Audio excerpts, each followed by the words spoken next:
नमस्कार साथियों, मैं अभिषेक आपका स्वागत करता हूं आपके अपने यूट्यूब चैनल एक्सप्लोर विद अभिषेक पर। आज का जो टॉपिक है, ठीक है, वो आपका भारतीय संविधान की ऐतिहासिक पृष्ठभूमि का है। इस टॉपिक में हम लोग जो है सिर्फ वन लाइनर फैक्ट के माध्यम से भारतीय संविधान की जो ऐतिहासिक पृष्ठभूमि को है उसको कवर करेंगे। इसमें हम पहले ही क्लियर कर दे रहे हैं आपको कि जो है कोई जो है आपका कॉन्सेप्ट या कोई उस तरह की बातें नहीं करेंगे।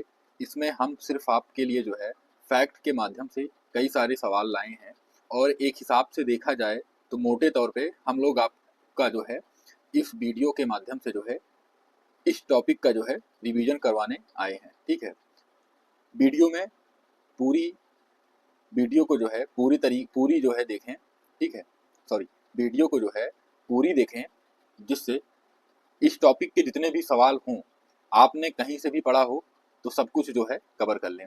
तो चलते हैं आज की क्लास पर। सबसे पहले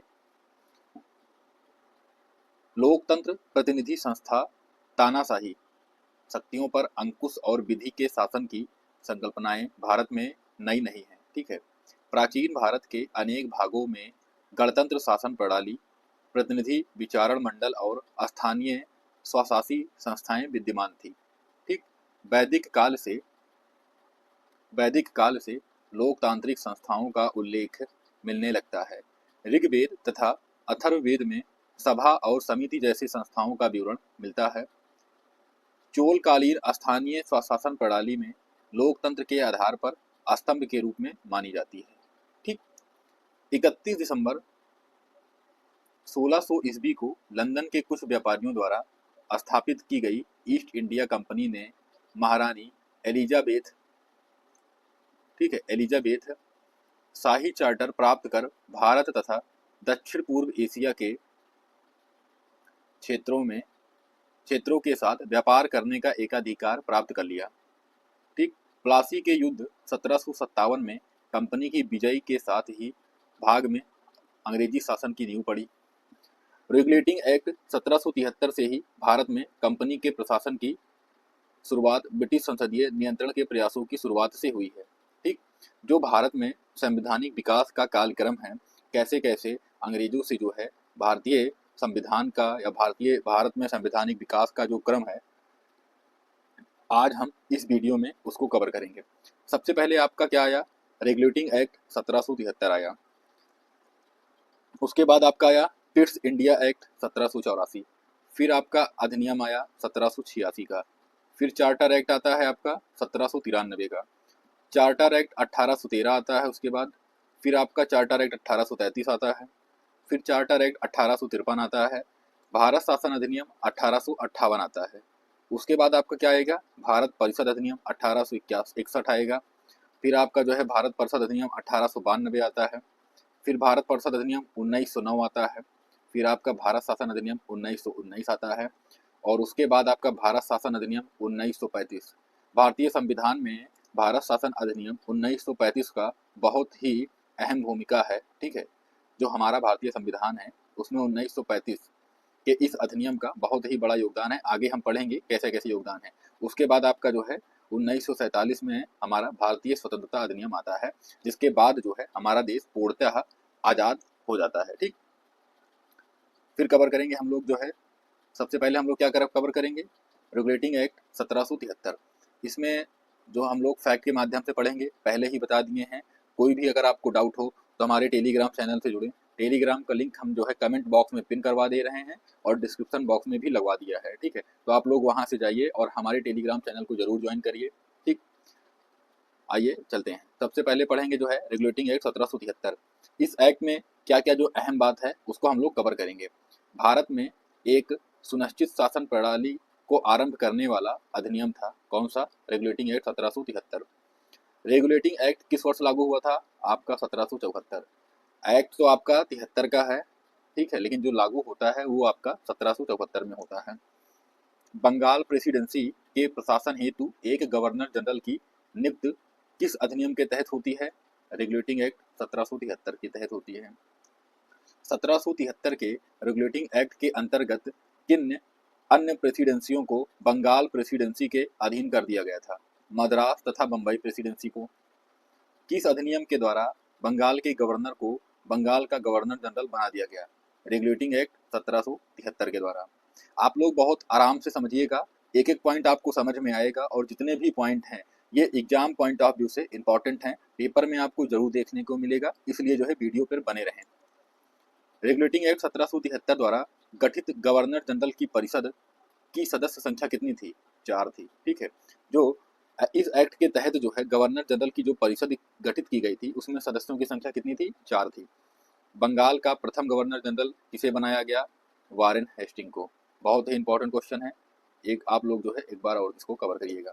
वह अधिनियम जिसके अंतर्गत भारत में सर्वप्रथम सर्वोच्च न्यायालय स्थापित किया गया था वो है रेगुलेटिंग एक्ट 1773। ये भी इंपॉर्टेंट है। जो आपका इंपॉर्टेंट पॉइंट है उस पर हम स्टार बनाते जा रहे हैं, क्योंकि आपके कंधों पे एक दिन स्टार सजने ही है, तो हम लोग आज ही से जो है स्टार की शुरुआत कर देते हैं। ठीक, रेगुलेटिंग एक्ट 1773 के द्वारा सर्वप्रथम कहाँ एक सर्वोच्च न्यायालय की स्थापना की गई थी? कोलकाता में की गई थी। ठीक, कहाँ की गई थी? कोलकाता में की गई थी। रेगुलेटिंग एक्ट 1773 द्वारा स्थापित सर्वोच्च न्यायालय में न्यायाधीशों की संख्या कितनी थी? 4 थी। ठीक, एक मुख्य न्यायाधीश थे और अन्य 3 न्यायाधीश थे। रेगुलेटिंग एक्ट 1773 द्वारा स्थापित सर्वोच्च न्यायालय अधिकारिता क्षेत्र में शामिल विषय थे, सिविल थे, आपराधिक और नौसेना मामले। कितने विषय थे? 3 विषय थे। कौन कौन से? सिविल, आपराधिक, नौसेना मामले। ठीक, 1773 में रेगुलेटिंग एक्ट द्वारा स्थापित सर्वोच्च न्यायालय निर्णय के विरुद्ध अपील हो सकती थी प्रिवी काउंसिल में। ठीक है, 1773 के रेगुलेटिंग एक्ट के द्वारा जो सर्वोच्च न्यायालय स्थापित किया गया था उसके जो निर्णय दिए जाते हैं उसके विरुद्ध आप लोग अपील कहाँ कर सकते थे? प्रिवी काउंसिल में कर सकते थे। ठीक है, कहाँ पे? प्रिवी काउंसिल में। ये भी आपका इंपॉर्टेंट है, एक बार जो है इसको जरूर देखिएगा। रेगुलेटिंग एक्ट 1773 की त्रुटियों के परिमार्जन हेतु किस अधिनियम को पारित किया गया था? Act of settlement. ठीक है, किस एक्ट को पारित किया गया था? एक्ट ऑफ सेटलमेंट को। ठीक, किस अधिनियम के द्वारा ईस्ट इंडिया कंपनी के मामलों को देखने के लिए एक बोर्ड ऑफ डायरेक्टर की स्थापना की गई थी? किसकी की गई थी? रेगुलेटिंग एक्ट 1773 की। किसकी की गई थी आप लोग को पता है? रेगुलेटिंग एक्ट 1773 की। ठीक, इस रेगुलेटिंग एक्ट 1773 से जितने भी इंपॉर्टेंट पॉइंट थे उसको हम लोग ने कवर कर लिया है। चलते हैं नेक्स्ट एक्ट पे। अगला जो एक्ट है वो आपका कौन सा है? Pitt's India act 1784। हमने कौन सा कवर किया? 1773 कवर कर लिया है। आप कौन से कवर करने जा रहे हैं? 1784 का एक्ट। ठीक, किस अधिनियम द्वारा ईस्ट इंडिया कंपनी के व्यापारिक तथा राजनीतिक कार्यों को पृथक कर दिया गया था? पिट्स इंडिया एक्ट 1784 के द्वारा। किसके द्वारा? 1784 के द्वारा। पिट्स इंडिया एक्ट 1784 के अंतर्गत ईस्ट इंडिया कंपनी पर राजनीतिक नियंत्रण एवं निरीक्षण हेतु किस संस्था की स्थापना की गई थी? किस संस्था की स्थापना की गई थी? बोर्ड ऑफ कंट्रोल की। ठीक है, नियंत्रक मंडल की जो स्थापना की गई थी किस एक्ट के द्वारा की गई थी? जो है पिट्स इंडिया एक्ट 1784 के। ठीक, चलते हैं आगे, देखते हैं आगे क्या कहता है। पिट्स इंडिया एक्ट 1784 के तहत पूरब के देशों में ब्रिटिश उपनिवेशों के प्रशासन पर नियंत्रण तथा निरीक्षण का जो उत्तरदायित्व किस पर था? बोर्ड ऑफ कंट्रोल पर था। जो पूरब के देशों में ब्रिटिश उपनिवेशक के प्रशासन पर नियंत्रण तथा निरीक्षण का उत्तरदायित्व किस पर था? बोर्ड ऑफ कंट्रोल पर था। 1784 के पिट्स इंडिया एक्ट के अधीन गठित किए गए बोर्ड ऑफ कंट्रोल के सदस्यों की नियुक्ति की जाती थी ब्रिटिश सम्राट के द्वारा। ठीक है, आप लोग जो है एक एक पॉइंट को जो है बहुत आराम से सुनिएगा। ठीक है, सभी पॉइंट जो है एग्जाम आप पॉइंट ऑफ व्यू से इंपॉर्टेंट हैं। पिट्स इंडिया एक्ट 1784 के तहत कंपनी के व्यापारिक मामलों के अधीक्षण की अनुमति किसके पास थी? बोर्ड ऑफ डायरेक्टर के पास थी। किसके पास थी? बोर्ड ऑफ डायरेक्टर के पास थी। अगला अधिनियम हम लोग जो देखेंगे वो है 1786 का एक्ट। ठीक, बहुत ज़्यादा इंपॉर्टेंट 1786 वाला नहीं है, इसमें 2 पॉइंट हैं, आप लोग जो है जल्दी से कवर कर लीजिए। कौन कौन से हैं? गवर्नर जनरल को विशेष परिस्थितियों में अपनी परिषद के निर्णय को निरस्त करने अथवा लागू करने का अधिकार प्रदान किया गया है 1786 के अधिनियम में। ठीक है, किस अधिनियम के द्वारा गवर्नर जनरल को प्रधान सेनापति की शक्तियां भी प्रदान की गई है? 1786 के अधिनियम के द्वारा। इस अधिनियम में सिर्फ 2 ही पॉइंट एग्जाम के व्यू से जो है इंपॉर्टेंट था, इसलिए हम लोग जो है 2 ही पॉइंट को लिए हैं। फिर हम लोग जो देखेंगे अगला चार्टर एक्ट 1793 को। ठीक है, चार्टर अधिनियम 1793 के तहत ईस्ट इंडिया कंपनी के व्यापारिक अधिकारों को कितने वर्षों के लिए बढ़ा दिया गया था? 20 वर्षों के लिए बढ़ा दिया गया था। ठीक, किस चार्टर के द्वारा नियंत्रक मंडल बोर्ड ऑफ कंट्रोल के सदस्यों को भारत के राजस्व से वेतन देने का प्रावधान किया गया था? 1793 का चार्टर अधिनियम। किस चार्टर अधिनियम के द्वारा यह स्पष्ट किया गया कि गवर्नर जनरल बंगाल में अपनी अनुपस्थिति के समय परिषद के असैनिक सदस्य को अपने परिषद का उप प्रधान नियुक्त कर सकता है? चार्टर अधिनियम 1793 का। ठीक है, किस अधिनियम के द्वारा बिना लाइसेंस के शराब की बिक्री पर रोक लगा दी गई थी? वो कौन सा एक्ट था आपका, कौन सा अधिनियम था? 1793 का चार्टर अधिनियम था। ठीक है, ये पॉइंट आपका जो है इंपॉर्टेंट है। ठीक है, इसको भी आप लोग जो देखिएगा। और एक ये भी है कि जो है व्यापारिक अधिकारों को कितने वर्षों के लिए बढ़ा दिया गया था, किसके? ईस्ट इंडिया कंपनी के। ये आपका जो है 20 वर्ष कर दिया गया था। ठीक है, जिसमें 2 पॉइंट इंपॉर्टेंट है, आप लोग जो है देखिएगा। फिर हम लोग जो पढ़ेंगे वो है चार्टर एक्ट 1813। ये एक्ट भी जो है आपका इंपॉर्टेंट है, देखते हैं इसमें क्या क्या इंपॉर्टेंट है। ठीक है, किस चार्टर द्वारा सभी अंग्रेज व्यापारियों को भारत से व्यापार की छूट प्रदान करने का उपबंध किया गया है? कौन से एक्ट से? 1813 के चार्टर एक्ट से। ठीक है, भारत में ईसाई धर्म के प्रचार की अनुमति प्रदान की गई 1813 के एक्ट से। ठीक है, किस चार्टर के द्वारा भारत में शिक्षा पर ईस्ट इंडिया कंपनी को 1 लाख रुपए वार्षिक खर्च करने का प्रावधान किया गया था? वो कौन सा एक्ट था? 1813 का। ये आपका इंपॉर्टेंट है कि ठीक है, भारत में शिक्षा पर पहली बार ईस्ट इंडिया कंपनी के द्वारा 1 लाख रुपए वार्षिक खर्च करने का प्रावधान आया, वो कौन सा एक्ट था? Charter act 1813। ठीक, किस अधिनियम के द्वारा ब्रिटिश संसद, ठीक है, किस अधिनियम के द्वारा ब्रिटिश संसद ने चाय और चीन के साथ व्यापार को छोड़कर ईस्ट इंडिया कंपनी के भारत के साथ व्यापारिक एकाधिकार को समाप्त कर दिया? 1813 के चार्टर एक्ट से। ये भी आपका इंपॉर्टेंट है, पेपर में पूछा भी गया है और उम्मीद है कि आगे भी पेपर में पूछा जाएगा, तो आप लोग जो है इसको एक बार जरूर देखिएगा। ठीक, आगे देखते हैं क्या कहता है। आगे जो है आपका चार्टर एक्ट 1833 का है। ठीक है, दूसरा एक्ट हम लोग पढ़ेंगे। 1813 में जो भी इंपॉर्टेंट पॉइंट थे वो हमने आपको कवर करा दिया है, और अगला जो एक्ट है वो है 1833 का। इसमें क्या कहा गया है? ईस्ट इंडिया कंपनी के सभी वाणिज्यिक एकाधिकार कब समाप्त कर दिए गए? 1833 के एक्ट के द्वारा। ठीक है, ईस्ट इंडिया कंपनी के सभी वाणिज्यिक एकाधिकार कब समाप्त कर दिए गए? 1833 के द्वारा। किस अधिनियम द्वारा बंगाल के गवर्नर जनरल को संपूर्ण भारत का गवर्नर जनरल बना दिया गया? 1833 के चार्टर एक्ट के द्वारा। ये पॉइंट आपका मोस्ट इम्पॉर्टेंट है, इसको आप लोग जो है अलग से एक कॉपी बनाइएगा, उसमें ये कुछ जो पॉइंट्स हम इम्पॉर्टेंट बता रहे हैं इसको आप जो लोग हैं नोट करिएगा और पेपर के टाइम में रिवाइज करके जाइएगा। और उम्मीद है कि इस नोट्स जो आप शॉर्ट नोट्स बनाएंगे या आगे हम लोग जो बनवाएंगे उसी में से जो है आपको प्रश्न देखने को मिले। ठीक, भारत के प्रथम गवर्नर जनरल थे लॉर्ड विलियम बेंटिक। ये भी आपका इंपॉर्टेंट है। वह चार्टर जिसने बंबई तथा मद्रास की परिषदों की विधि निर्मात्री शक्ति समाप्त कर दिया था, कौन सा है? 1833 का चार्टर एक्ट। ठीक है, चार्टर एक्ट 1833 के किस धारा में यह उपबंध किया गया है कि किसी भी भारतीय को मात्र धर्म, जन्म स्थान, वंश तथा वर्ण के आधार पर सरकारी सेवा के लिए अयोग्य नहीं माना जाएगा? कौन सी धारा थी? चार्टर एक्ट 1833 की धारा 87। ये भी आपका इंपॉर्टेंट है। ठीक है, एग्जाम के व्यू से देखा जाए तो ये पॉइंट थोड़ा सा जो है पेचीदा है, तो आप लोग जो है इसको जो है जरूर एक बार देख के जाइएगा। किस चार्टर एक्ट के द्वारा यह सुनिश्चित किया गया है कि भारतीय क्षेत्रों का प्रशासन अब ब्रिटिश सम्राट के नाम से किया जाएगा? चार्टर एक्ट 1833 के द्वारा। किस चार्टर एक्ट के द्वारा भारत में दास प्रथा को गैर कानूनी घोषित किया गया था? चार्टर एक्ट 1833 के द्वारा, ये भी आपका इम्पोर्टेंट है। ठीक है। गवर्नर जनरल की परिषद में एक विधि विशेषज्ञ अर्थात चौथा सदस्य के रूप में जो विधि विशेषज्ञ का प्रावधान किया गया था वो भी आपका 1833 का चार्टर एक्ट है। पहला विधि विशेषज्ञ किसे नियुक्त किया गया था? लॉर्ड मैकाले को। ये आपका इम्पोर्टेंट है।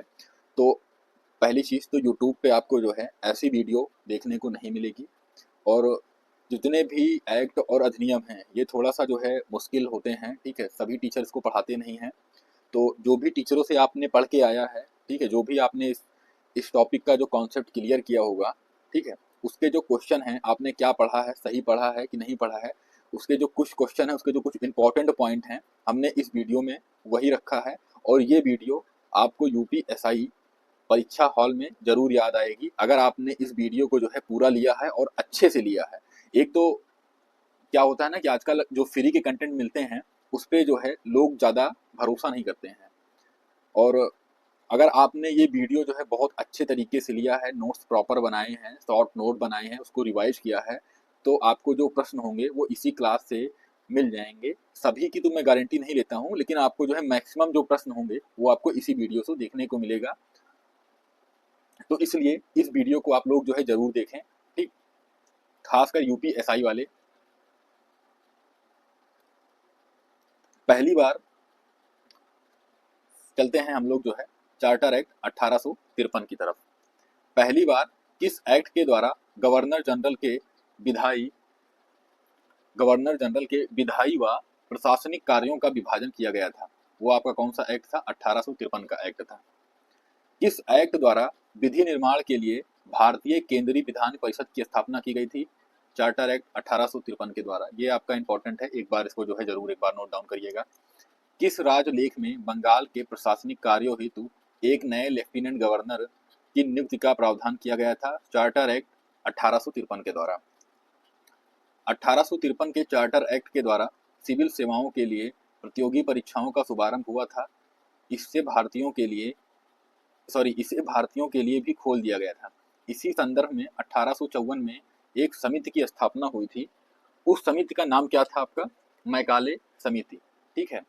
किस अधिनियम के द्वारा जो है भारतीयों के लिए सिविल सेवाओं में जो प्रतियोगी परीक्षाओं का शुभारंभ था वो किस एक्ट के द्वारा किया गया था? 1853 के एक्ट के द्वारा किया गया था। ये आपका इंपॉर्टेंट है, इसे भी आप लोग जो है एक बार जरूर देखिएगा। भारतीय विधान परिषद में पहली बार क्षेत्रीय प्रतिनिधित्व का सिद्धांत आरंभ कब किया गया था? 1853 के चार्टर एक्ट के अनुसार स्थापित विधान परिषद में। ठीक है। किस राजलेख के द्वारा ब्रिटिश सरकार ने ईस्ट इंडिया कंपनी के निर्देशकों से भारत में की जाने वाली नियुक्ति संबंधी शक्ति वापस ले ली थी? 1853 का चार्टर एक्ट के द्वारा। किस अधिनियम द्वारा विधि सदस्य को गवर्नर जनरल का परिषद का पूर्ण सदस्य बना दिया गया था आपका? 1853 के अधिनियम के द्वारा। तो ये जो है आपके 1853 के कुछ महत्वपूर्ण पॉइंट हैं, हमने कवर कर लिया है।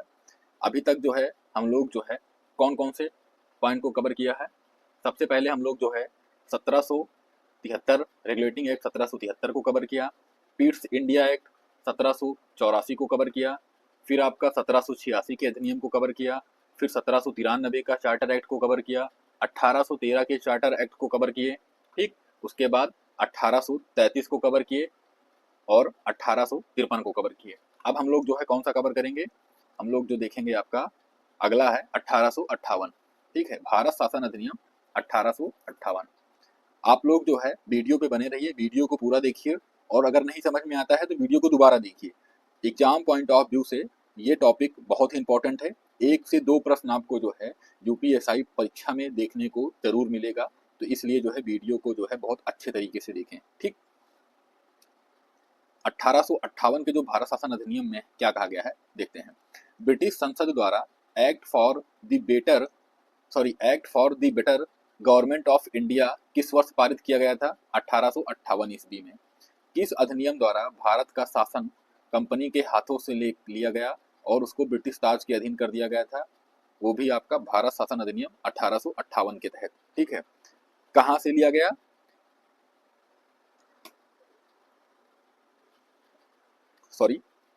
जो है किस अधिनियम के द्वारा भारत का शासन कंपनी के हाथों से लेकर जो है ब्रिटिश ताज के अधीन कर दिया गया? भारत शासन अधिनियम 1858 के द्वारा। भारत सरकार अधिनियम 1858 के तहत अब गवर्नर जनरल को क्या कहा जाने लगा? वायसराय कहा जाने लगा। ठीक है। भारत के प्रथम वायसराय कौन थे? लॉर्ड कैनिंग थे।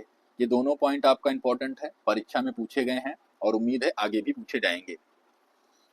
1858 के अधिनियम के द्वारा बोर्ड ऑफ डायरेक्टर तथा बोर्ड ऑफ कंट्रोल को समाप्त करके इनके समस्त अधिकारियों को किसे दे दिया गया था? भारत के राज्य सचिव को। ठीक है।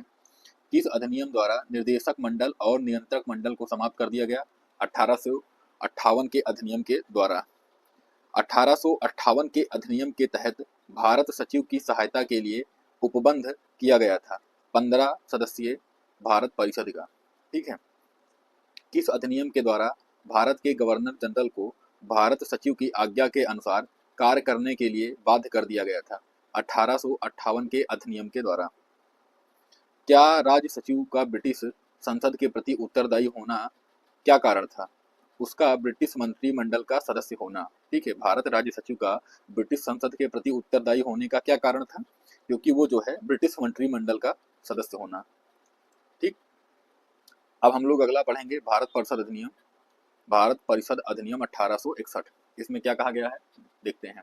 इसमें कहा गया है आधुनिक भारत में सर्वप्रथम प्रतिनिधित्व प्रणाली का आरंभ करने वाला अधिनियम कौन सा है? आपका 1861 का भारत परिषद अधिनियम है। ठीक है। किस अधिनियम के द्वारा सर्वप्रथम भारतीयों को कानून बनाने की प्रक्रिया में सम्मिलित किया गया था? 1861 के अधिनियम से। ये भी आपका इंपॉर्टेंट है। भारत परिषद अधिनियम 1861 के द्वारा आपातकाल में अध्यादेश जारी करने की शक्ति किसे दी गई थी? वायसराय को। ठीक है। किस अधिनियम द्वारा मद्रास एवं बंबई की प्रेसिडेंसियों को पुनः विधायी शक्तियां देकर विकेंद्रीकरण करने की प्रक्रिया की शुरुआत की गई थी? भारत परिषद अधिनियम 1861 का। ठीक। किस अधिनियम में विधि निर्माण के क्षेत्र में शक्ति विभाजन के सिद्धांत की कल्पना की गई थी? भारत परिषद अधिनियम 1861 में। 1861 के भारतीय परिषद अधिनियम द्वारा वायसराय की परिषद को कानून बनाने की शक्ति प्रदान की गई थी, जिसके तहत लॉर्ड कैनिंग ने शुरुआत की थी विभागीय प्रणाली की। ठीक है। किसकी की थी? विभागीय प्रणाली की। तो भारतीय परिषद अधिनियम 1861 का जितना भी इम्पोर्टेंट पॉइंट था हम लोग जो है कवर कर चुके हैं, और अब जो कवर करेंगे वो इसी का जो है और इम्पोर्टेंट पॉइंट को कवर करेंगे। 1861 के और जो इम्पोर्टेंट पॉइंट हैं वो क्या हैं? 1861 में भारतीय परिषद अधिनियम द्वारा वायसराय की कार्यकारी परिषद में विधि निर्माण हेतु सम्मिलित किए जाने वाले कितने अतिरिक्त सदस्यों की संख्या का उपबंध किया गया था? इसमें जो न्यूनतम तथा अधिकतम 12 सदस्य की संख्याओं का उपबंध किया गया था। भारत परिषद अधिनियम 1861 द्वारा वायसराय की कार्यकारी परिषद में सम्मिलित किए जाने वाले अतिरिक्त सदस्यों का कार्यकाल था कितना था? 2 वर्ष का था। भारतीय परिषद अधिनियम 1861 के अंतर्गत प्रांतों में स्थापित की गई विधान परिषदें थी। ठीक है। बंगाल को जो है 1862 में विधान परिषद बनाई गई थी। उत्तर पश्चिमी सीमा प्रांत 1866 में, और पंजाब जो है वो 1897 में। वायसराय की कार्यकारी परिषद में विधि सदस्यों को किस रूप में सम्मिलित किया गया था? 5वें सदस्य के रूप में सम्मिलित किया गया था। अगर आपसे प्रश्न पूछा जाता है वायसराय की कार्यकारी परिषद में विधि सदस्य को किस रूप में सम्मिलित किया गया था, तो 5वें सदस्य के रूप में शामिल किया गया था। वायसराय को परिषद के कार्य के संचालन हेतु नियमों तथा आदेशों के निर्माण का अधिकार किस अधिनियम के द्वारा दिया गया था? 1861 के भारतीय परिषद अधिनियम के द्वारा दिया गया था। ठीक है। उम्मीद है कि ये कॉन्सेप्ट आपको थोड़ा बहुत क्लियर हो रहा होगा। आप लोग प्रयास करिए, सभी फैक्ट आपको जो है जरूर एक बार क्लियर हो जाएंगे। वह अधिनियम जिसमें भविष्य की प्रतिनिधित्व सरकार के शुभारंभ का प्रथम प्रयास था, कौन सा था? भारत परिषद अधिनियम 1861। वायसराय को अपनी परिषद के सदस्यों में कार्य विभाजन अर्थात पोर्टफोलियो या विभाग का बंटवारा करने का अधिकार दिया गया था। ये भी आपका 1861 के द्वारा दिया गया था। भारतीय परिषद अधिनियम 1861 के अधीन गठित वायसराय की कार्यकारिणी परिषद में प्रशासनिक सेवा के सदस्यों की संख्या कितनी थी? 3 थी। कितनी संख्या थी? 3 थी। किस अधिनियम ने मद्रास तथा बंबई प्रांतों की विधानसभाओं को विधि निर्माण हेतु सशक्त किया था? आपका भारत परिषद अधिनियम 1861। ठीक, भारतीय परिषद अधिनियम 1861 को हम लोग कवर कर चुके हैं, और जो अगला कवर करेंगे वो है आपका भारतीय परिषद अधिनियम 1892। ठीक, कौन सा है? 1892। इसमें जो है हम लोग जो है पहले देखेंगे, केंद्रीय विधान परिषद सहित वायसराय को अतिरिक्त सदस्यों के मनोनयन का अधिकार किस अधिनियम के द्वारा दिया गया था? भारत परिषद अधिनियम 1892 के द्वारा। केंद्रीय विधान परिषद में मनोनीत किए जाने वाले अतिरिक्त सदस्यों की संख्या निर्धारित की गई थी। न्यूनतम 10 और अधिकतम कितने थे आपके? 16 थे। ठीक है, थोड़ा सा जो है ये स्लाइड कट गई है, तो जो पॉइंट आपका इंपॉर्टेंट है हम यहाँ लिख दे रहे हैं। ठीक है, नोट्स बनाते समय आप लोग थोड़ा सा ध्यान दीजिएगा। बंबई तथा मद्रास की परिषदों में गवर्नर द्वारा नियुक्त किए जाने वाले अतिरिक्त सदस्य की संख्या निर्धारित की गई थी। न्यूनतम 8 और अधिकतम 20 अतिरिक्त सदस्य हो सकते हैं। ठीक है, बंगाल प्रांत की परिषद में गवर्नर द्वारा नियुक्त किए जाने वाले अतिरिक्त सदस्यों की संख्या कितनी निश्चित की गई थी? मैक्सिमम कितनी थी आपकी? 20 सदस्य थे। और बंबई और मद्रास में न्यूनतम 8 और मैक्सिमम यहाँ भी 20 थी। ठीक, केंद्रीय विधान परिषद में अतिरिक्त सदस्यों का निर्धारण केंद्रीय विधान परिषद में अतिरिक्त सदस्यों का निर्धारित कार्यकाल कितना था? 2 वर्ष का था। कितना था? 2 वर्ष, 2 ईयर। ठीक, हम लोग आगे देखेंगे 1892 के अधिनियम में क्या कहता है। केंद्रीय विधान परिषद में अतिरिक्त सदस्यों के निर्वाचन हेतु कौन सी रीति अपनाई गई थी? परोक्ष निर्वाचन रीति। किस अधिनियम द्वारा केंद्रीय तथा प्रांतीय दोनों विधान परिषदों के सदस्यों को बजट पर बहस करने के एवं प्रश्न पूछने का अधिकार दिया गया है? भारत परिषद अधिनियम 1892 में। ये आपका इंपॉर्टेंट है। 1892 के अधिनियम के अंतर्गत नवीन विधि निर्माण के तहत, ठीक है, नवीन विधि निर्माण के तहत प्रांतीय व्यवस्थापिका सभाओं के लिए अनिवार्य था। क्या अनिवार्य था? गवर्नर जनरल वायसराय की पूर्व स्वीकृति। ठीक है, आपातकाल या विशेष आवश्यकता की स्थिति में गवर्नर जनरल को व्यवस्थापिका सभा की मदद से प्रांतों के लिए विधि निर्माण का अधिकार देने वाला अधिनियम कौन सा है आपका? भारतीय परिषद अधिनियम 1892 का है। ठीक है, कौन सा है? 1892। 1892 के अधिनियम के अधीन प्रांतीय परिषद के अतिरिक्त सदस्यों का चुनाव किया जाता था। विश्वविद्यालय का, नगरपालिकाओं का, जिला परिषद, व्यापार संघ, जमींदारों आदि की सिफारिश पर। ठीक है, 1892 के अधिनियम के तहत केंद्रीय परिषद के गैर सरकारी सदस्यों का निर्वाचन किस प्रकार होता था? प्रांतीय परिषदों के गैर सरकारी सदस्यों की सिफारिश पर। 1892 के अधिनियम के अधीन गठित होने वाले व्यवस्थापिका सभाओं, केंद्रीय तथा प्रांतीयों सभाओं के सदस्य किस प्रकार के प्रश्न नहीं पूछ सकते थे? पूरक प्रश्न तथा तर्कपूर्ण प्रश्न। 1892 के अधिनियम द्वारा स्थापित व्यवस्थापिका सभाओं की वास्तविक स्थिति थी आपका क्या थी? परामर्शदात्री परिषदों जैसी। ठीक है, 1892 के अधिनियम की आलोचना करने वाले नरम दलीय नेताओं के नेतृत्वकर्ता थे गोपाल कृष्ण गोखले। ठीक है, गोपाल कृष्ण गोखले थे। 1892 के अधिनियम द्वारा किए गए सुधारों का पूर्ण लाभ उठाने की सलाह देने वाले भारतीय राष्ट्रीय कांग्रेस के नेता कौन थे? कौन थे आपके जो है? ये आपके जो थे, नाम तो यार यहाँ पे कटा हुआ है, थोड़ा 1 मिनट रुकिए, हम देखते हैं कौन थे। इसको हम लोग जो है आपको जो है बाद में बता देंगे। ठीक, 1892 के अधिनियम के अधीन गठित होने वाला केंद्रीय परिषद के सदस्य बनने वाले प्रमुख भारतीय नेता थे। कौन थे आपके? गोपाल कृष्ण गोखले, रास बिहारी दास तथा सुरेंद्र नाथ बनर्जी। ठीक है, ये 3 कौन थे आपके केंद्रीय परिषद के सदस्य बनने वाले प्रमुख भारतीय थे। ठीक है, हम लोग कौन सा अधिनियम कवर किए? 1892 का। ठीक, इसकी क्लास को जो है हम लोग यहीं पे समाप्त करते हैं। अगली क्लास जो हम लोग शुरू करेंगे वो कहाँ शुरू करेंगे? भारत परिषद अधिनियम 1909। अगर आपको वीडियो अच्छी लगी हो तो कमेंट करके हमें ज़रूर बताएं, वीडियो को लाइक करें और चैनल को सब्सक्राइब करें। धन्यवाद।